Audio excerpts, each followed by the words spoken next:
Hello বন্ধুরা, আজকের ভিডিওতে থাকছে মাথা ঘোরানো কিছু নতুন ধাঁধা আর মজাদার গুগলি প্রশ্ন। আজকের ভিডিওর একদম প্রথম ধাঁধাটি এখন আপনাদের স্ক্রিনে। খুব ভালো করে লক্ষ্য করুন। প্রথমে একটি অক্ষর লেখা আছে এবং তার পাশেই রয়েছে একটি চেনা জিনিসের ছবি। এই অক্ষর আর ছবিটি একসাথে মিলিয়ে শব্দটি কি হবে বলুন?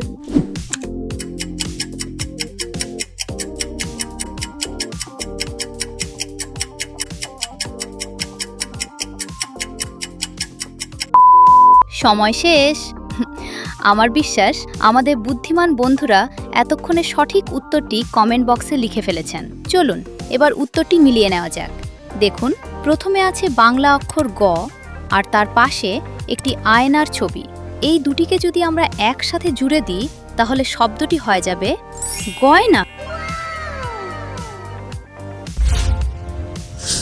এবার আপনাদের ব্রেইন পাওয়ার টেস্ট করার জন্য চলে এসেছে একটি দারুণ গুগলি প্রশ্ন। একটু বুদ্ধি খাটিয়ে ঠান্ডা মাথায় চিন্তা করলেই কিন্তু উত্তরটা পেয়ে যাবেন। প্রশ্নটি হলো, এমন কে আছে যে মুখ দিয়ে লাল, নীল কিংবা কালো রঙের বমি করে? মাথা খাটান আর উত্তরটি ঝটপট কমেন্ট বক্সে লিখে ফেলুন। আপনার সময় শুরু হচ্ছে এখন।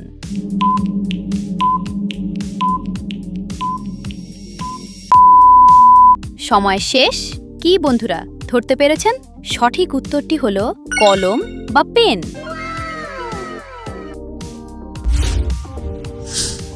বন্ধুরা, আমাদের তৃতীয় চ্যালেঞ্জটি এখন আপনাদের স্ক্রিনে চলে এসেছে। খুব ভালো করে লক্ষ্য করুন।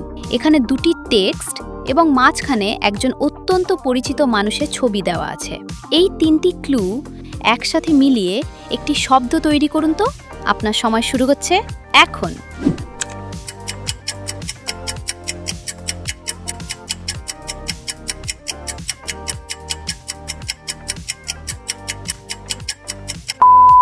সময় শেষ। আমার বিশ্বাস আমাদের বুদ্ধিমান বন্ধুরা এতক্ষণে সঠিক উত্তরটি কমেন্ট বক্সে লিখে ফেলেছেন। প্রথমে আছে জন, মাঝখানে প্রধানমন্ত্রী মোদি আর শেষে ন।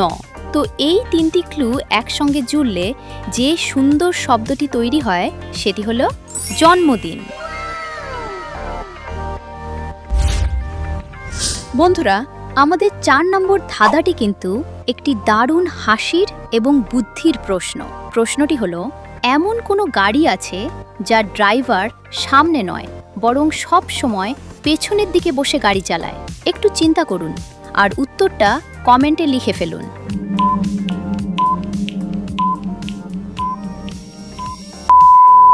কি বন্ধুরা, উত্তরটা কি ধরতে পেরেছেন? সঠিক উত্তরটি হলো নৌকা। এবার 5 নম্বর চ্যালেঞ্জটি দেখুন। প্রথমে একটি প্রাণীর ছবি দেওয়া আছে এবং তার পাশেই রয়েছে একটি ছোট টেক্সট। এই ছবি আর টেক্সটটি একসাথে মিলিয়ে একটি শব্দ হবে। মাথা খাটানার বলুন তো শব্দটি কি? আপনার সময় শুরু হচ্ছে এখন।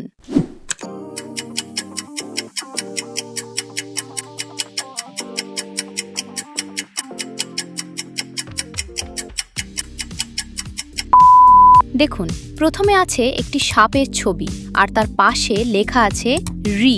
এই দুটি ক্লু যদি আমরা একটু মিলিয়ে উচ্চারণ করি তাহলে যে মজাদার শব্দটি তৈরি হয় সেটি হলো ছাপড়ি।